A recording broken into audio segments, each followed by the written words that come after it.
বান্দরবানের কেন্দ্রীয় ঈদগাহ মাঠে অনুষ্ঠিত হচ্ছে দেশের বৃহত্তম মেডিকেল ক্যাম্প। এই বিষয়ে আরো জানাতে সহকর্মী আবুল বাশার নয়ন যুক্ত আছেন আমাদের সাথে।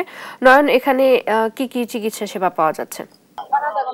ধন্যবাদ। আসলে আমার পেছনে যে চিত্রটি দেখা যাচ্ছে ক্যামেরার চোখে, এটি কোনো বৃহৎ জনসভার দৃশ্য নয়। এখানে সকাল থেকে এসেছেন সবাই চিকিৎসা গ্রহণের জন্য।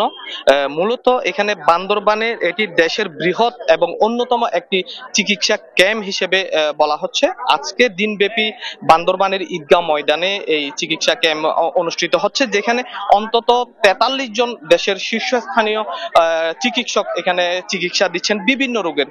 এটি আসলে বান্দরবানের একটি বৃহৎ একটি আয়োজন, যেখানে বান্দরবান জেলা প্রশাসক কার্যালয়, জেলা পুলিশ প্রশাসন, জেলা পরিষদ এবং বাংলাদেশ সেনাবাহিনী সবার সমন্বয়ে আসলে এখানে এই চিকিৎসা ক্যাম্পটি আয়োজন করা হয়েছে। আপনি দেখতে পাচ্ছেন ক্যামেরার চোখে, এখানে নারী পুরুষ বিভিন্ন বয়সী মানুষ চিকিৎসা গ্রহণের জন্য এখানে উপস্থিত হয়েছেন।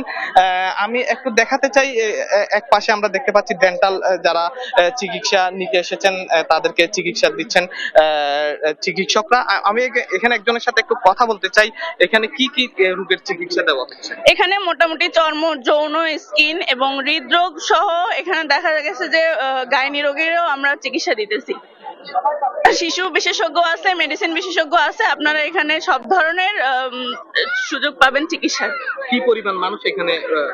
আমরা মোটামুটি এখানে ধরতেছি অ্যাপ্রক্সিমেটলি 500-র মতো হবে এবং সংখ্যা ধীরে ধীরে আরো বাড়তেছে। আমরা চাচ্ছি যে সবাই যাতে সুষ্ঠুভাবে চিকিৎসা পায়, সেইটা আর কি আমরা নিশ্চিত করতে যাচ্ছি। ধন্যবাদ। আসলে তিনি যেটি বলছিলেন, ইতিমধ্যে এখানে 500-ধিক রোগী এসে উপস্থিত হয়েছে। এখানে অন্তত 2000 রোগীর জন্য চিকিৎসা দেওয়া হবে, তেমনটি জানিয়েছেন এখানকার যারা আয়োজক রয়েছেন, তারা সেটি জানিয়েছেন। আসলে এখানে যারা উপস্থিত হয়েছেন চিকিৎসা নেওয়ার জন্য অতি গরিব এবং তারা যে এখানে যারা চিকিৎসকরা আসেন, দেশের শীর্ষস্থানীয় যে চিকিৎসকরা আসছেন, তাদের কাছে গিয়ে তাদের চেম্বারে বা হাসপাতালে গিয়ে চিকিৎসা নেওয়া অনেক সময় দুষ্কর।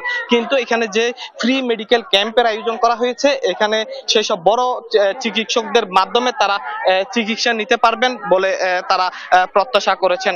আসলে এমন একটি বড় আয়োজনকে সবাই বান্দরবানের বাসিন্দারা সাধুবাদ জানিয়েছেন। এই ধরনের চিকিৎসা ক্যাম্প বান্দরবানের দুর্গম এলাকায় অব্যাহত থাকুক, এটি প্রত্যাশা করেছেন। এই ছিল আমার কাছে বান্দরবান থেকে চিকিৎসা ক্যাম্প থেকে সর্বশেষ। নয়ন, ধন্যবাদ আপনাকে।